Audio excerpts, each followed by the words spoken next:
inicialmente, queria apenas passar um conteúdo para vocês inicial sobre stock picking, né?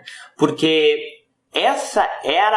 no caso, este era o pressuposto, essa era a base que os investidores brasileiros eles tinham basicamente até agora, né? No meu ponto de vista, ETF no Brasil era muito pouco falado, né? As principais alternativas que as pessoas tinham para quem queria investir em bolsa de valores era basicamente você investir em ações individuais, tá? E para quem quer montar uma carteira de aposentadoria, isso era o básico, isso era o dado, tá? Especialmente, né, por causa desta crise que fez aumentar o dólar e, obviamente, quem tinha investimentos em dólar se beneficiou, chamou muito a atenção esse aspecto todo de investimento no exterior. Então, por isso que agora todo mundo quer investir no exterior. Certamente, se o dólar estivesse R$3, teria menos gente interessada, por incrível que pareça. Então, assim, por isso que muitas pessoas elas estão se dando conta agora que existe a possibilidade de investir em ETFs e que ETFs não é necessariamente uma coisa ruim. Investimento passivo não é necessariamente uma coisa ruim. Para quem está chegando agora, então só explicar basicamente a diferença entre investimento passivo e ativo. O investimento ativo é aquele em que a pessoa ou um gestor, ou seja, um ser humano, vai definir se vai colocar o capital em uma ação ou em outra. Quando a gente faz um investimento, na realidade a gente está fazendo uma escolha. A gente está optando por uma alocação de capital que necessariamente não vai para outro lugar, porque a gente escolhe colocar mais dinheiro em um determinado investimento. Isso é uma alocação ativa que uma pessoa faz, certo? Pode ser um profissional ou uma pessoa leiga. De qualquer forma, é o investimento ativo. O investimento passivo é aquele investimento que, sim, tem uma pessoa que define o que é feito, mas ela define antes disso acontecer ao longo do tempo, ao longo do mercado, e que, portanto, basicamente se define um índice que basicamente nada mais é do que um conjunto de regras que vão ser respeitadas ao longo do tempo, tá? E por isso que o índice ele é consistente. Talvez ele não funcione, talvez as regras não sejam efetivas para ter uma boa performance em um fundo de investimento que invista de forma passiva, mas consistente ele é. Não tem como negar que um fundo de investimento passivo é consistente, tá? E por que eu trouxe este assunto de stock picking? Porque este é o principal ponto para depois a gente debater qual ETF que eu vou investir, qual o investimento passivo que eu vou investir, é inicialmente determinar aliás, por que eu deveria fazer isso em primeiro lugar, certo? Então, assim, por que eu deveria inicialmente assumir que faz mais sentido investir de forma passiva? Basicamente pelo seguinte, uma pessoa que fala muito disso na internet, na realidade dá todo o conteúdo gratuito, e por incrível que pareça vocês podem me dizer, não, mas esse cara ele faz investimento ativo. Sim, ele faz. É o professor Aswath Damodaran, da Universidade de Nova York. No meu ponto de vista, ele é a principal referência que tem em valuation, em avaliação de empresas, em precificação de empresas no mercado, no mundo hoje, tá? Ele dá um conteúdo de excelência, de graça no YouTube, então se você quiser pode acessar lá. E ele define, o que eu acho que faz total sentido, a diferença entre os investidores, que a gente chama de crescimento ou de valor. O que é isso? Quando a gente pega uma determinada empresa, esta empresa, ela tem um valor atual de acordo, obviamente, né, com os fluxos de caixa que ela gera hoje e com os fluxos de caixa futuros. O valor de uma empresa nada mais é do que a soma de todos os fluxos que ela vai trazer aos seus sócios, os seus lucros que ela vai trazer aos seus sócios, tá? Os investidores de valor e de crescimento, eles discordam sobre um ponto fundamental. Os investidores de valor, eles basicamente não acreditam que os fluxos futuros serão tão grandes. E os investidores de crescimento acreditam sim que os fluxos futuros serão maiores do que aqueles que o mercado está precificando. O mercado, por definição, é a média aí de todos os investidores que dão a sua opinião no preço de uma determinada ação. Quando você aceita pagar um preço, significa que você acha que aquilo vale. Se você não aceita, significa que aquilo não vale. Se todos fazem isso, você chega num preço médio, que é o preço de mercado da ação. Os investidores de crescimento simplesmente acreditam que o valor dos fluxos futuros da empresa é superior àquilo que a média do mercado tem como consenso, certo? Então, assim, basicamente existe esta discordância sobre o valor dos fluxos futuros. É muito mais fácil determinar quais são os fluxos presentes. Os fluxos presentes, basta olhar no fluxo de caixa e verificar lá que a empresa teve 1, 2, 3 bilhões de reais, 1, 2, 3 bilhões de dólares de lucro. Isso é muito mais fácil. E, inclusive, para o ano que vem, para o ano seguinte, também é fácil. A figura fica muito mais difícil quando a gente começa a aumentar as projeções, e é aí que começa a maior discordância. Nesse ponto, tudo que envolve a precificação de uma ação nada mais é do que uma narrativa que envolve basicamente 4 componentes, né? O primeiro componente é o componente da empresa propriamente dito, então o modelo de negócio em que ela está inserida, então exatamente qual é a atividade dela, se ela compra essa caneta aqui e vende a caneta, qual é a margem que ela tem, como que ela faz isso, se ela vende através de um revendedor, se ela vende através de lojas próprias, etc. Depois é na parte do mercado em que ela está inserida ou vai se inserir. Será que ela vai ficar neste mercado de canetas ou será que ela vai ampliar para o mercado de papel, de livros, depois para e-books, talvez e tal. A Amazon, por exemplo, começou no mercado de livros físicos e depois migrou. Depois você tem que analisar a parte de competição, ou seja, quais são as empresas concorrentes da empresa hoje e as concorrentes futuras. E depois a parte mais geral, que é a parte da macroeconomia no geral, que impacta taxas de juros, demanda da população por aquele determinado serviço e tal. Então você vê que as variáveis são infinitas. O mundo ele é complexo, então consequentemente é muito difícil você determinar quais vão ser os fluxos futuros com certeza, tá? Existe muita gente aí que fala basta investir em empresas boas. Sim, mas quando você pensa isso, você vê que empresa boa, que as pessoas falam boa entre aspas, nada mais é do que aquela empresa boa hoje, né? Você não sabe se ela vai ser boa amanhã, né? Então assim, basicamente você tem que fazer as projeções e é sobre isso que os investidores eles discordam. Nesse ponto, para cada um destes itens que a gente pensa sobre como que você poderia fazer a avaliação de uma empresa, a avaliação de stock picking, de seleção e quais as dificuldades que você tem que sempre colocar como critério se é possível, ou se não é possível, ou se é provável ou se é improvável, você ter um pressuposto que você quer. Então, por exemplo, tem pessoas que quando fazem seleção de ações, supõem que a empresa ela vai crescer uma taxa tão grande que ela pode ficar maior do que a economia. Isso é impossível. Ou, por exemplo, supõe que a empresa vai crescer uma taxa tão grande que ela vai ficar maior do que o mercado. Também é impossível. Também pressupõe que a margem de lucro ela vai crescer por décadas, o que é impossível se a margem ultrapassar 100%. E também, por exemplo, supõe que a empresa ela vai simplesmente crescer a sua receita, e este é um dos principais pontos de discordância, e que a empresa ela vai crescer a receita de uma maneira totalmente escalável, sem custos, tá? Isto não acontece conforme a gente vai ver, tá? Basicamente, no final, o que chama mais atenção das pessoas, e eu vou mostrar para você números para isso, de algumas empresas, especialmente aquelas de tecnologia, é o seguinte, chama muita atenção, principalmente destes investidores focados em crescimento, que a história da empresa seja contada em duas principais vertentes. Algo que muda o status quo, muda o panorama da sociedade. Então, se a empresa tem produtos inovadores, isso chama muito atenção, ou produtos que já existem ou são novos no mercado, como, por exemplo, cannabis, como, por exemplo,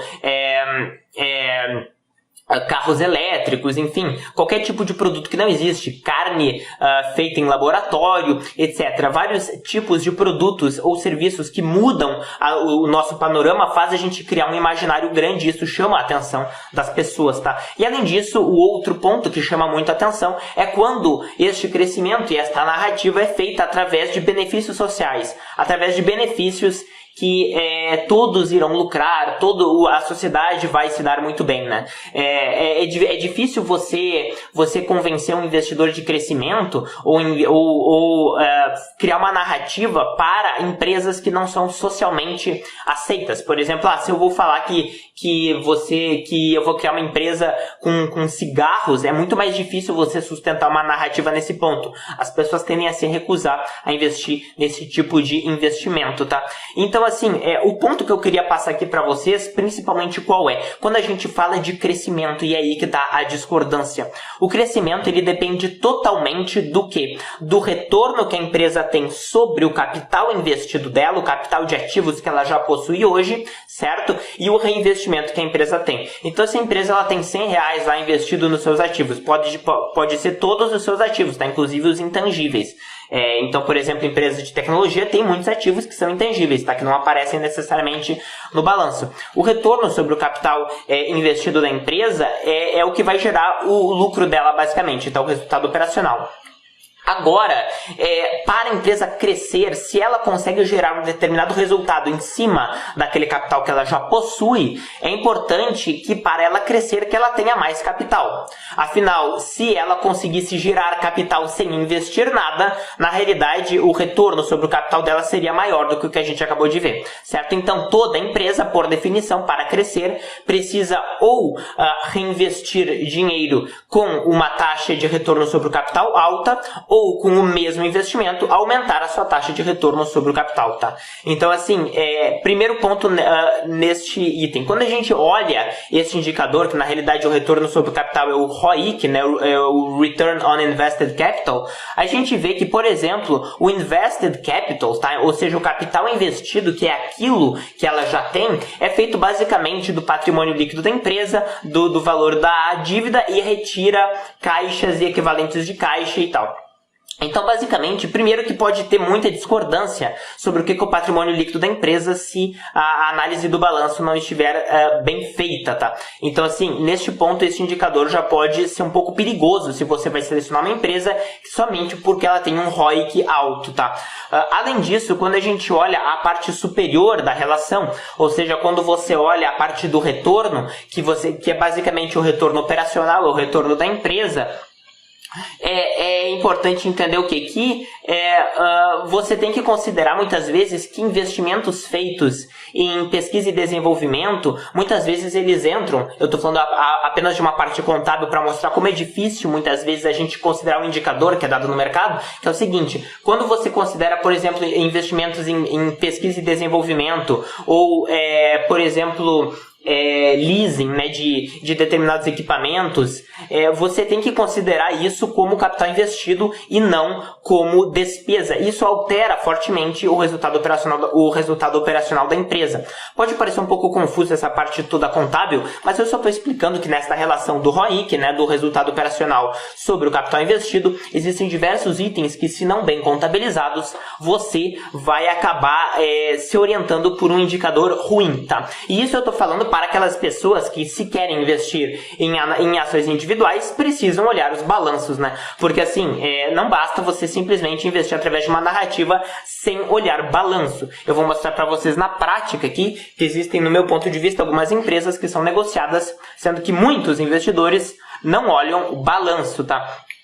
Então, assim, para mim, um primeiro erro que acontece é que as pessoas que investem em empresas de crescimento fazem com muita frequência é simplesmente não olhar este ROIC, tá? Então, das que investem em crescimento, existem aquelas que analisam o balanço e existem as que não analisam o balanço, que eu acho que são a maioria, tá? Não é um dado científico, mas me parece por toda a informação que a gente vê na internet sobre justificativa para investir em empresas. Eu não vi até agora ninguém fazendo um fluxo de caixa descontado sobre a Tesla, por exemplo, que seja razoável. Não vi. Se você viu, você me manda, por gentileza, por direct, tá?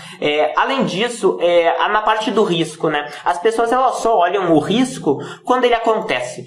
Então, assim, só olham que a empresa de petróleo é perigosa quando vaza metade lá do Golfo do México e simplesmente gera aí um desastre ambiental gigantesco em uma empresa de petróleo. Agora, só olham o risco, por exemplo, regulatório de uma empresa como o Facebook, se ela é multada aí em 10, 20 bilhões de dólares por monopólio. Então, assim, as pessoas, elas desconsideram, elas avaliam muito mal o risco, tá?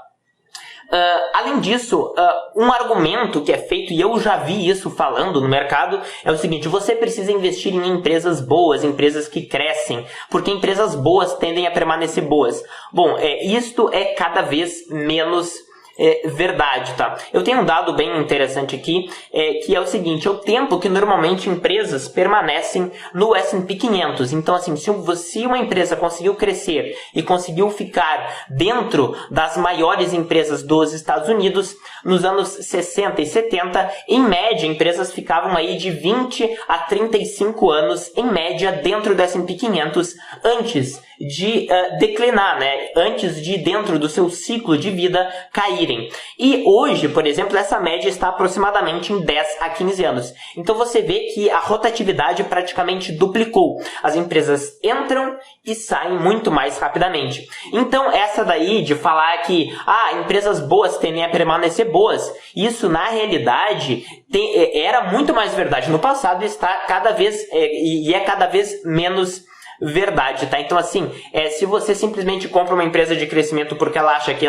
você acha que ela vai crescer muito, talvez ela cresça, mas, assim, tem cada vez mais chance do ciclo de vida dela estar mais acelerado e, portanto, você não conseguir, de fato, ter aquele resultado durante o tempo que você espera, tá? Então, isso tem que ser considerado. Além disso, quando a gente olha a lista das empresas maiores dos Estados Unidos, por exemplo, nos anos 2000, as 5 maiores empresas eram a GE, né, de equipamentos elétricos, a ExxonMobil, que é uma empresa de petróleo, depois a Pfizer, que é uma empresa farmacêutica, depois o Citigroup, que é um banco, e a Cisco, que é uma empresa de tecnologia mais ligada a hardware. Depois, em 2015, 15 anos depois, já passou para Apple, Google, Microsoft e a ExxonMobil também estava aí, sendo que a quinta era a Wells Fargo, um banco.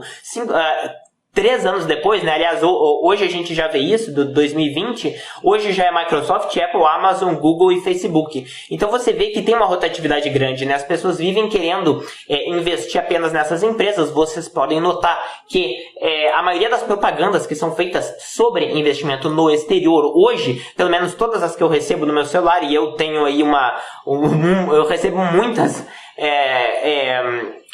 muitas propagandas sobre investimentos, tudo se baseia naquele pressuposto. Nossa, se você quer investir em Apple, vem aqui que eu vou lhe explicar como. Então, assim, tudo se baseia nas que estão grandes hoje. E isso não é parâmetro nenhum. Você viu que as empresas tendem a acelerar ainda mais a rotatividade delas e que é cada vez mais difícil você acertar uma empresa que vai permanecer boa durante muito tempo, tá?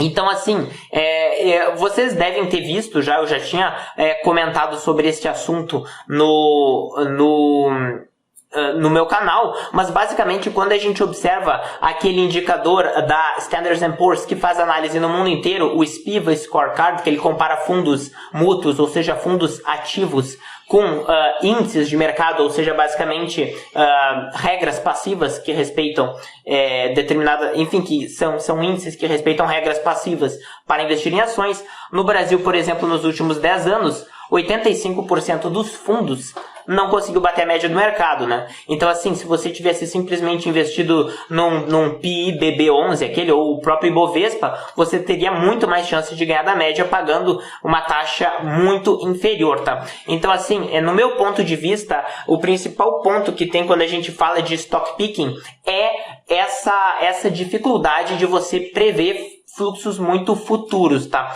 E é por isso que eu quero mostrar para você, no meu ponto de vista, algumas inconsistências absurdas que existem no mercado hoje, né? Quando a gente pega, no meu ponto de vista, o maior exemplo hoje é a Tesla, tá? Quando você vê, eles têm de fato uma rentabilidade, um crescimento muito significativo da receita somente, tá? Mas quando você pega, por exemplo, a questão do ROI, a questão do retorno sobre ativos, a questão do retorno sobre o patrimônio líquido, é 1%, 5%. Então, assim, a empresa ela ainda precisa se provar. Muitas pessoas falam, empresas de crescimento acelerado, você não precisa olhar o lucro, você olha somente a receita, tá? Bom, ok, mas daí você tem que considerar que o mercado ele já está precificando que a empresa poderia sim ter muitos lucros no futuro e o preço é tão exageradamente grande em relação ao patrimônio da empresa, em relação às próprias vendas, que apesar de virem aumentando, o preço já é um múltiplo altíssimo das vendas. No caso aqui da Tesla, você estaria pagando 15 vezes as vendas, certo que as vendas aumentam, mas você está pagando 15 vezes este valor. É realmente algo assim impressionante, tá? Eu não conheço empresas grandes, ou pelo menos que estão dentre as médias e grandes empresas por capitalização de mercado, que tem um preço sobre vendas tão grande, tá? Então, assim, se você acertar que ela vai crescer, você vai ter um retorno satisfatório. Mas você tem que acertar que ela vai crescer, tá? Se ela não crescer absurdamente muito, tá? Pelo menos 50% ao ano durante uma década, você simplesmente vai ter um retorno pior do que a média. O mercado, ele já é otimista com a empresa e o mercado, ele já considera que a empresa, ela vai entregar isso daí. Então, assim, você já está pressupondo que ela vai ter que entregar. Se ela não entregar, você não vai ter o retorno que você espera, tá? Então, assim, é uma coisa bem impressionante. Eu não vi ninguém que defende investimento em empresas de alto crescimento e de precificação altíssima mostrar nenhum tipo de fluxo de caixa, sendo que no final da linha o que interessa é o lucro que vai para o acionista, tá? Se você considera que você pode simplesmente investir em uma empresa de crescimento para revendê-la depois para a próxima pessoa que aceitar pagar tão ou mais caro, você na realidade não está investindo em empresas, né? Você está fazendo simplesmente price action, né? Que é considerar a variação de preços no mercado, você está fazendo trading. E tudo bem, só que basicamente eu não entendo que pessoas comuns que têm as suas profissões, que não de trader, conseguem fazer isso com consistência, tá? Então, assim, você poderia tentar fazer isso, mas você precisaria ser um dos melhores e precisaria dedicar a sua vida a isso, tá? Então, assim, basicamente assim, eu queria falar pra você que, no meu ponto de vista, cada vez compensa menos investir em stock picking, né? Ou seja, seleção individual de ativos, porque é extremamente difícil você acertar quais são as empresas que de fato vão entregar aquele resultado futuro prometido, tá? Você pode me perguntar, será que vale a pena investir em stock picking no Brasil? Bom, eu acabei de mostrar para você o dado que os fundos ativos no Brasil, 85% deles não conseguem. E este indicador, ele é muito semelhante ao indicador americano. O indicador americano é pior para os fundos ativos, o que significa que o mercado lá é um pouco mais eficiente, mas ter apenas 15% de chance de bater o mercado, no meu ponto de vista, não é uma boa aposta, né? Então, assim, pra mim não faz muito sentido você tentar arriscar nesse ponto. Ah, mas eu quero arriscar só 5% do meu dinheiro. Tudo bem, assim, o que eu posso falar, né? Em 5% do seu dinheiro, você vai simplesmente ter chances piores do que você conseguiria se você investisse na média do mercado simplesmente, tá? Então, assim, se vocês têm algumas perguntas, vocês podem ir mandando por aí. O pessoal tá mandando umas perguntas aqui.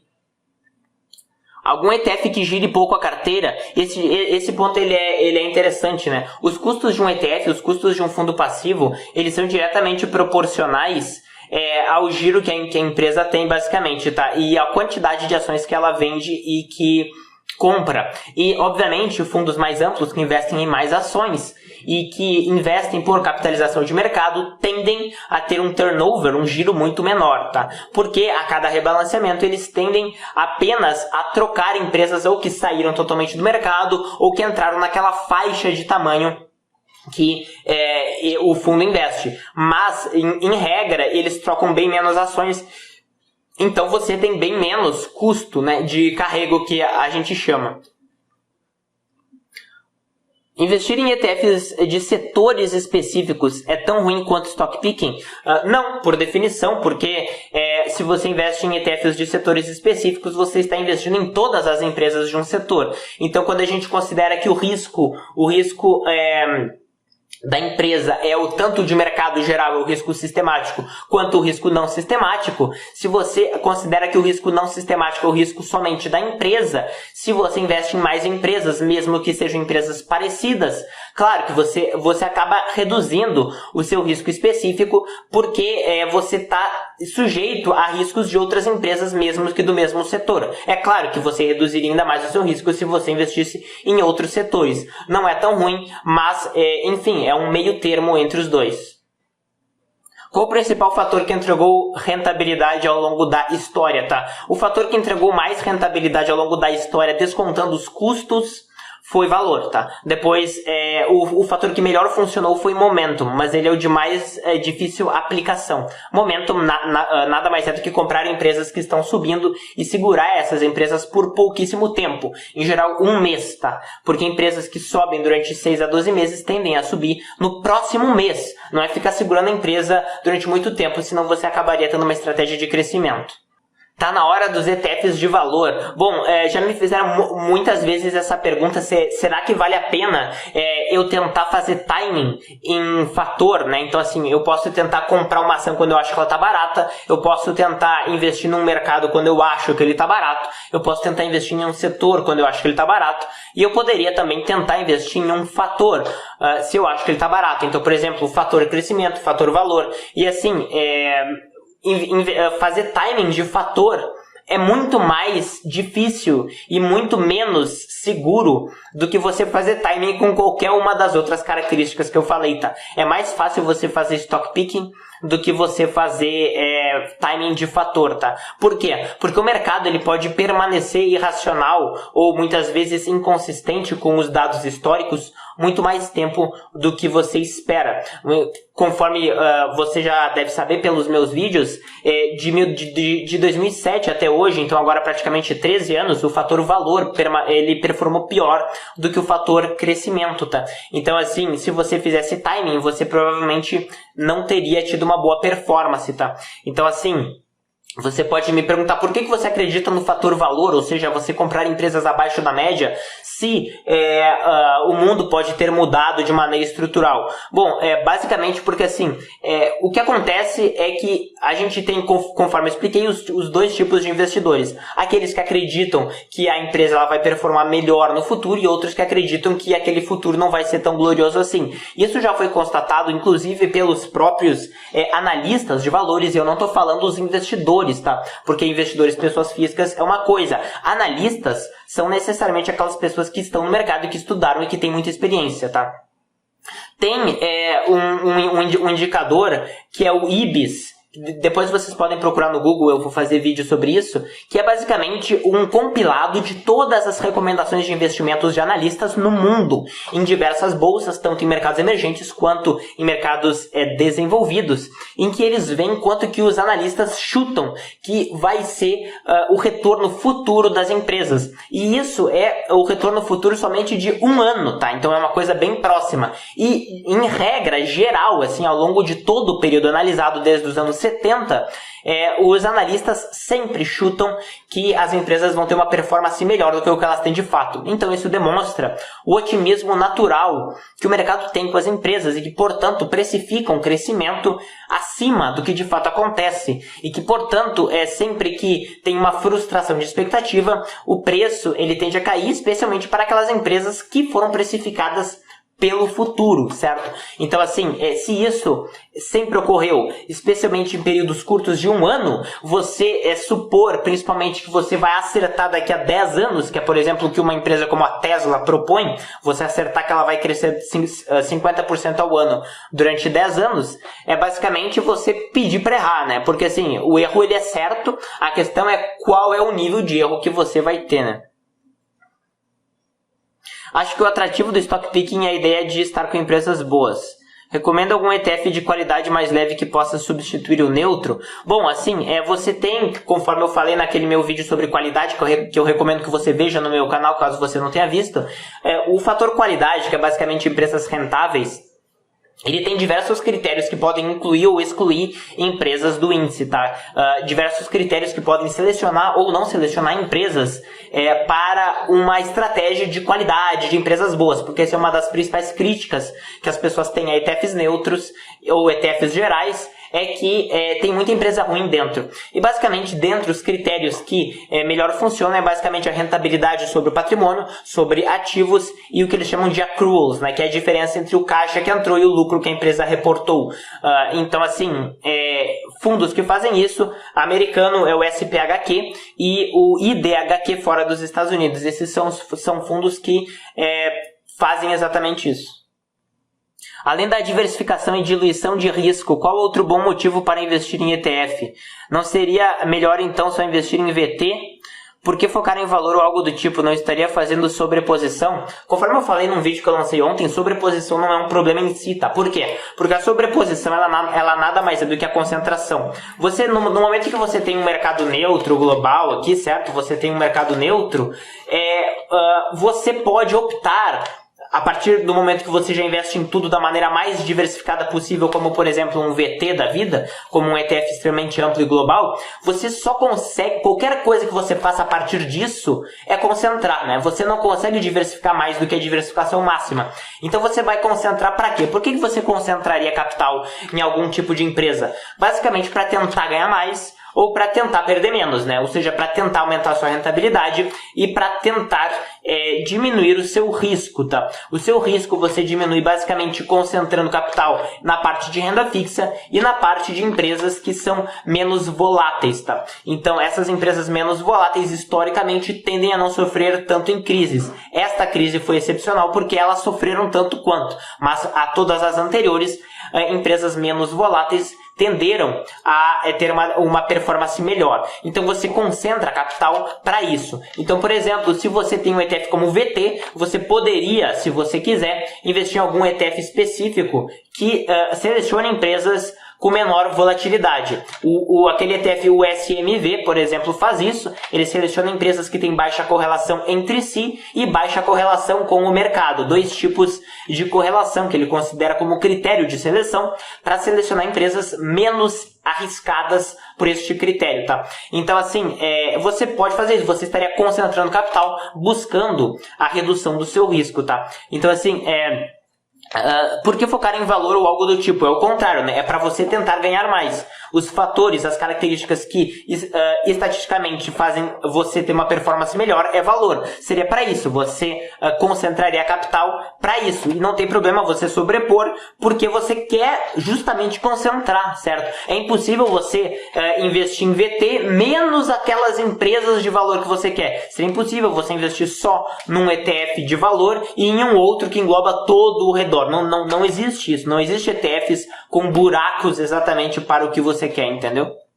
Então, para médio prazo, melhor os fundos de ações? Não, assim, no meu ponto de vista, ações são tipos de investimento que são feitos para o longo prazo. Se você tem um médio prazo, isso eu considero tipo, por exemplo, 5 anos, você até pode ter ações, mas você tem que ter um percentual muito pequeno de ações. Porque quando eu falo em médio prazo, quando eu falo em qualquer tipo de prazo, eu acho que você deve concordar, o prazo, ele é o momento que você vai usar o dinheiro, tá? Então, se você vai usar o dinheiro em 5 anos, você não pode tolerar não ter dinheiro em 5 anos, correto? Então, para você ter o dinheiro em 5 anos, você tem que garantir que você terá ele. Então você não pode investir em algo que historicamente pode ter menos do que o dinheiro que você quer.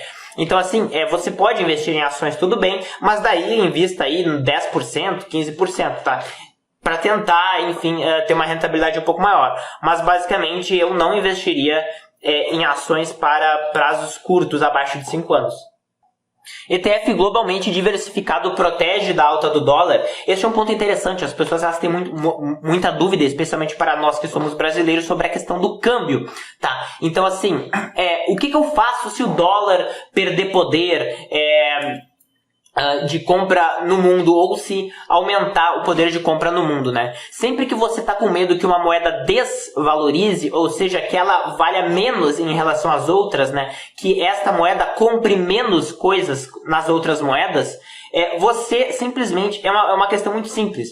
Você não deve investir em nenhum ativo originalmente naquela moeda. Nem em renda fixa, nem em renda variável, nem em ações naquela moeda. Vou dar um exemplo para você. Se você acha que o real vai desvalorizar, que nós teremos uma inflação muito grande no Brasil, que a nossa moeda vai desvalorizar e cada vez vai ficar mais caro de comprar coisas no exterior para nós brasileiros, você não deve ter ativos originalmente em reais, tá? Você deve ter ativos originalmente em outras moedas que, por essa desvalorização que você está prevendo, outras moedas conseguirão comprar mais reais no futuro, manterão o poder de compra. Então você vai investir em ações de outros países.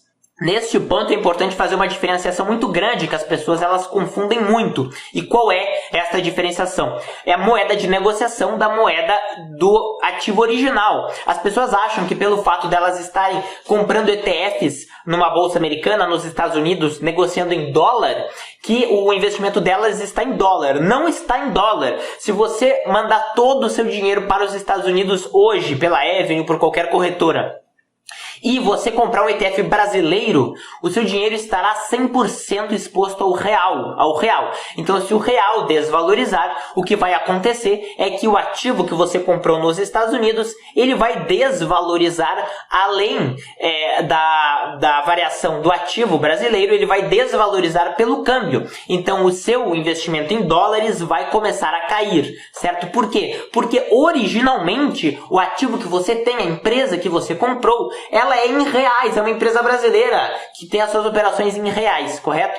Então, se você quer se proteger de uma desvalorização do real, você não pode investir em nenhuma empresa originalmente em reais. Você pode fazer isso, aliás, você pode, obviamente, então, para se proteger na realidade da desvalorização de qualquer moeda no mundo, diversificar de uma maneira global. E é por isso que eu falo que é tão importante você investir de uma maneira global em VT, que eu falo que é uma possibilidade. E eu falo também que é para as pessoas investirem também em mercados emergentes, se elas moram no Brasil. Por quê?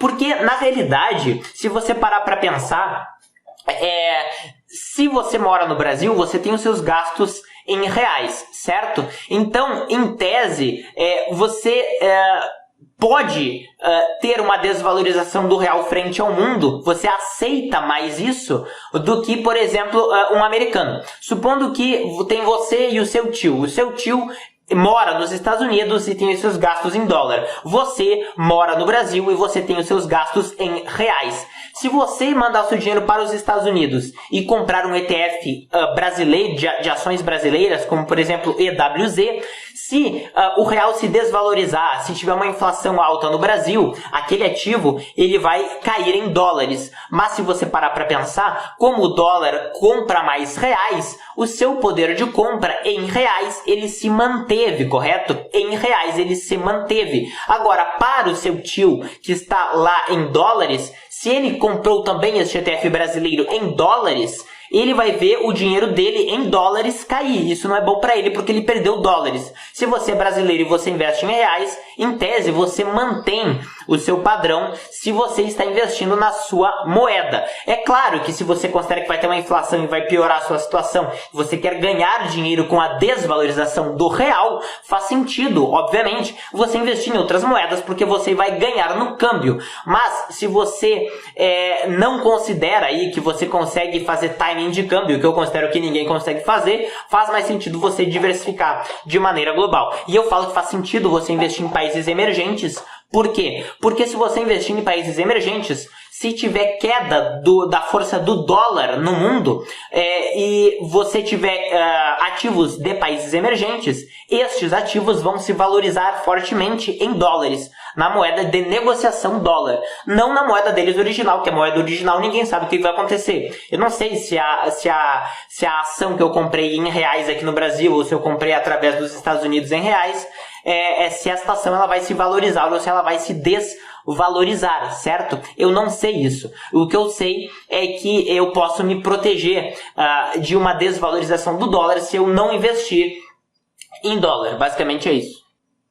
Faz sentido o VT associado à concentração em alguns setores, como por exemplo o setor de saúde ou por exemplo o setor de tecnologia?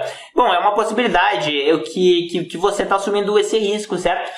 Estatisticamente ele não é compensável, tá? Então assim, estatisticamente você não ganha mais por investir em setores específicos. Quais seriam alguns ETFs de países emergentes? Por exemplo, VWO, que é bem amplo também. Tem o EMV, que é de baixa volatilidade. Na Irlanda tem o EIMI, que também é bem bom. Qual a média mensal de rentabilidade dos ETFs no longo prazo? Bom, você está considerando que ETF é um tipo de investimento por si só. Não é. ETF é um fundo que investe em qualquer coisa, tá? Então, assim, você pode investir em qualquer coisa, portanto, você pode ter qualquer retorno. Você não pode pressupor que ETFs têm uma certa rentabilidade. Se você quer me dizer ETFs de ações neutras no mundo, em média 6% acima da inflação ao ano. Quais suas referências de autores sobre ETFs? Eu tenho várias, tá? Que eu uso para artigos acadêmicos que estão saindo o tempo inteiro. Um bom site é aquele do Alpha Architect, que eu acho muito bom, tá? Muito bom mesmo. Eles publicam diversos artigos que não são só deles, são de vários outros pesquisadores, então é bem interessante. Tem o da AQR também, que também é muito bom. Eu investi este ano num fundo de ETF de videogame. Foi o ETF que mais valorizou da minha carteira este ano. Bom, ok, essa informação é totalmente irrelevante. E se você escreveu isso é porque isso é importante para você. Isso não deveria ser importante para você, porque isso pode estar te enganando totalmente, tá? Então, assim, a rentabilidade em um ano, ela é totalmente aleatória, tá? Então, assim, se você considerar que você tomou uma boa decisão por um resultado que você teve em um ano, isso é totalmente equivocado. Você tem que fazer diferença entre um processo bem feito e um resultado positivo ou negativo. Não é porque você lucrou que o seu processo estava correto. No meu ponto de vista, o seu processo estava errado, apesar de você ter tido um bom resultado, tá? Processos errados ao longo do tempo tendem a não dar bons resultados. Tá? Então, assim, eu prefiro ter um processo que é historicamente comprovado, mesmo se no curto prazo eu não tenha um resultado bom, tá? Porque no longo prazo a estatística é que eu ganhe de um processo que não é bem feito. Qual ETF de renda fixa é menos volátil? Na medida em que você considera a renda fixa de mais longo prazo, você está, na realidade, aumentando a sua incerteza sobre o que vai acontecer no futuro e, portanto, o risco e, portanto, a volatilidade. Então, você tem que escolher aquele ETF do menor prazo possível, tá? Que, na realidade, é da taxa flutuante. É o TFLO para dólar e, no Brasil, é a taxa Selic. Conselhos para quem vai começar a investir de maneira internacional. Assim, no meu ponto de vista, tem duas formas de você investir, tá? Você pode, primeiro, simplesmente investir de uma maneira neutra e global, por exemplo, em VT, você vai estar exposto ao principal fator, que é o fator mercado, que mais gera retorno no longo prazo, que é estar simplesmente exposto a ações, e depois, na medida em que você quiser ou não, você concentra capital para tentar reduzir risco e aumentar retorno, tá? Outra possibilidade é você diretamente investir em ETFs ou fundos que tem alguma dessas características de aumento de retorno ou de diminuição de risco, tá? Então, ou somente ETFs de fatores, ou um ETF neutro com ETFs de fatores mais concentrados adicionais. Se você está começando e você está incerto, no meu ponto de vista faz sentido você inicialmente investir em um ETF neutro, tá? Assim, mas eu não quero ficar só com a média do mercado. Bom, só com a média do mercado você já ganha de 85% dos gestores profissionais.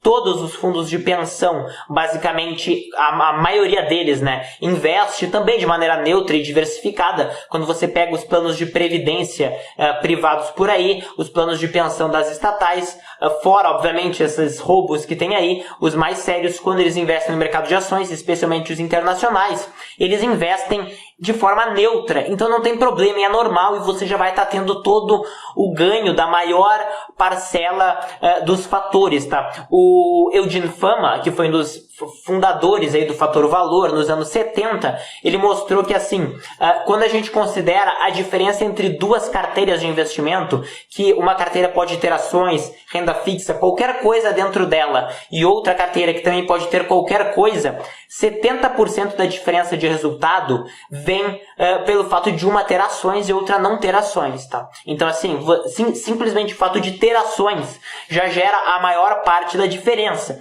Os 70%, os 30% restantes vão ser oriundos dos fatores específicos que eu menciono tanto, tá? Então, tamanho, valor, qualidade, etc. Mas o grosso é você estar em ações. Então, se você não sabe nada, simplesmente o fato de você investir em um ETF como o VT já é muito bom, tá?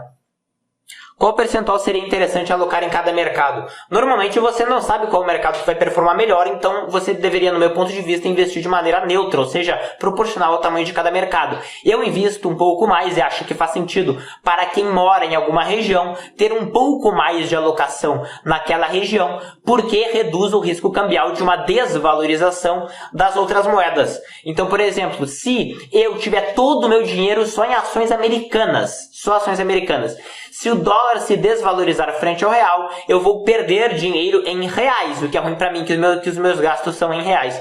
Portanto, faz sentido você se expor de maneira global, proporcionalmente ao tamanho, mas com um pouco mais de exposição à sua região. A nossa região é de mercados emergentes, portanto, eu acho que faz sentido você ter um pouco mais de emergentes do que a média neutra do mercado mundial, que é aproximadamente 15%. Eu hoje tenho 25% do capital em mercados emergentes. Se isso mudar ao longo do tempo, obviamente pode ser alterado. Qual a principal diferença entre VTI e VOO, né, que é o S&P 500? O VTI investe em 3.200 empresas, investe em todo o mercado americano, todas as empresas. O VO investe nas 500 maiores. Você vê que tem uma diferença grande de quantidade de empresas, mas como as 500 maiores são gigantes, elas ocupam um percentual maior do mercado. Se isso aqui são todas as empresas, o VWO ocupa mais ou menos aqui 83%. Então você vai estar investindo aqui em 83% do mercado americano com VOO, certo? E se você investir em VTI, você vai estar investindo em todo ele. Por isso que eles performam de forma tão parecida, né? Porque eles coincidem em 83%. Quantos ETFs para uma carteira mundial bem dividida? Bom, se você quiser investir somente de maneira neutra, um ETF basta, né? O VT. Se você quiser investir na Irlanda, existe o equivalente que é o VWRA. IVV é igual? Sim, IVV é igual a VO, tá? As pessoas perdem tempo com coisas que não são relevantes, tá? Não perca tempo pensando nisso. São equivalentes. A mesma taxa de administração, extremamente líquidos, tá? Investe nas mesmas empresas, a performance é equivalente. Para uma carteira de renda, é melhor focar em REITs ou ETFs? Bom, primeiro ponto. ETFs, como eu falei, são fundos que investem em qualquer coisa. Então, isso não significa que você vai ter renda por investir em ETF. Se você investir em um ETF de renda fixa, você não vai ter renda, certo? Então, assim, e você pensou em investir também em REITs, que são as ações imobiliárias americanas. São basicamente os fundos imobiliários, tá? Americanos. No meu ponto de vista, se você quer renda, você precisa de duas coisas. Empresas que pagam renda para você, que é basicamente dividendos, tá? Então você quer uma carteira de dividendos, então você, no meu ponto de vista, deveria focar em ETFs, ou seja, fundos que selecionam ações que pagam dividendos. Ações de todos os setores e não só REITs, tá? E não só do setor imobiliário. O setor imobiliário, historicamente, é um setor extremamente cíclico, que, assim como o setor financeiro, ele tem uma ciclicalidade muito grande, que, portanto, cai muito em crises, tá? E muitas vezes cortam os dividendos, o que não é interessante para você, tá? Tem um ETF que eu gosto bastante, que eu já mencionei no meu canal. Você pode pesquisar a carteira de dividendos, que eu menciono para os Estados Unidos, que é o HDV, tá? Ele é um ETF que é diversificado em vários setores e entrega isso que você busca, que é a renda que você busca, com menor risco, porque ele está diversificado, tá? VTI seria melhor do que VOO? No meu ponto de vista, sim. Faz sentido você se expor a um mercado mais amplo, tá? Do que menos amplo. Mestre, explique melhor, por favor, por que dividendos não importa. Não, assim, pensa, se você é gestor de uma empresa, tá? E você tem uma determinada operação que gera um lucro, você é dono de uma padaria e a padaria tem R$100 de lucro. Você pode escolher o que você vai fazer com esse dinheiro, tá? Você pode reinvestir na própria empresa, o reinvestimento vai gerar o retorno sobre o capital que a empresa tem, ou você pode distribuir esse dinheiro para os acionistas. Se você distribuir esse dinheiro para os acionistas, você vai ser tributado, vai incidir tributação de 30%. Por isso que, no meu ponto de vista, não faz sentido, tá? Ou a empresa ela cresce, ou ela basicamente recompra suas ações, o que não gera imposto, recompra de ações não gera imposto, então isso diminuiria a quantidade de ações no mercado, aumentaria o valor da sua ação. Então você venderia a ação na faixa de isenção de R$35 mil por mês e não teria imposto. O fato de você receber o dividendo é tributável e, portanto, você tem uma perda da sua rentabilidade diretamente, tá? E ela tende a ser bem significativa. No meu penúltimo vídeo no meu canal, eu fiz um vídeo sobre impostos e taxas, que eu mostro exatamente o impacto que existe de tributação sobre dividendos no longo prazo para períodos de 30 anos, tá? Então vale a pena dar uma conferida. Mas é por isso que, no meu ponto de vista, isto não é benéfico pro acionista, tá? E assim, as pessoas acham que pelo fato de receberem dividendos, isso é um presente de Deus, tá? Isso não é um presente de Deus, tá? Se a empresa, ela tira R$5 do caixa dela para distribuir em dividendos, a empresa imediatamente ela perdeu em valor R$5, certo? Então assim, você perde o valor da sua empresa, afinal ela tem menos dinheiro. Isso é natural, uma questão matemática. As pessoas pensam, não, a empresa ela fica produzindo, ela fica valendo a mesma coisa e, portanto, o fato de me dar dinheiro não perde em valor. Isso não é verdade, tá? Por uma questão matemática. Além disso, você perde na parte tributária. Mestre, ao contrário do stock picking, preço não importa para ETF? Assim, preço importa para tudo, tá? Então, assim, eu tenho uma padaria, se eu pagar R$10 para comprar padaria, ou se eu pagar R$20, a minha rentabilidade vai cair pela metade, porque eu paguei o dobro, certo? O preço importa sempre. A questão é, você não sabe qual é o preço que você tem que pagar. As regras do ETF é que vão determinar de maneira sistemática se vale ou não vale a pena pagar. Então, vale a pena você selecionar empresas por critérios de preço, ou seja, tentar pagar mais barato. Isto é o fator valor, tá? E por isso que ele funcionou ao longo do tempo. Mas é tecnicamente impossível você conseguir acertar preço baixo com consistência, tá? Por isso que stock picking em geral não dá certo. Mas preço importa, com certeza. Agora, para fatores, você não fica tentando analisar o preço do fator e tentar acertar qual é o preço que do ETF para ver se vale a pena entrar no ETF ou não vale a pena entrar no ETF agora. Porque você não consegue fazer isso. Se você quiser pagar barato, invista em um ETF com regras de empresas baratas e ele já vai estar comprando empresas baratas. Se você comprar um ETF de valor a qualquer preço, ele vai ter dentro dele empresas baratas, entendeu? E se ele estiver mais caro, vai ser porque as empresas mais baratas do mercado estão mais caras, então você não conseguiria escapar de nenhuma forma. Existe alguma descorrelação entre geografias como Estados Unidos, países desenvolvidos fora dos Estados Unidos e emergentes? Ele quer saber a correlação entre as geografias. A correlação ela é positiva, ou seja, se um sobe, outro tende a subir também. Mas ela não é integral. Então não é se um sobe 10, o outro vai subir 10 também. Não é, tá? Ela é bem pequena. Aliás, ela era bem menor no passado. A cada vez que o mundo ele fica mais globalizado, ao longo das últimas décadas, ela subiu, especialmente nos emergentes, de uma correlação de 0,3, que é baixa, para uma correlação atual, se eu não me engano, eu vi alguns estudos que mostram isso, uma correlação de 0,7, tá? Mas assim, não é porque a correlação é relativamente alta que o retorno no longo prazo ele vai ser igual. Muito pelo contrário, tá? A correlação ela pode ser alta, ou seja, os dois eles andarem juntos, mas ao longo do tempo eles irem se afastando de uma maneira muito significativa. Então assim, a exposição que eu falo global é justamente para isso, tá? Essa correlação ela é especialmente em prazos curtos, tá? Se você olhar uma semana, a correlação tende a ser grande, mas se você olhar em uma década, a correlação é muito baixa. Queria agradecer para vocês. Se vocês gostaram do conteúdo, repassem esse conteúdo para outras pessoas que vocês acham que faz sentido investir no longo prazo de uma maneira global, tá? Então é isso aí, pessoal. Queria agradecer. Boa noite a todos.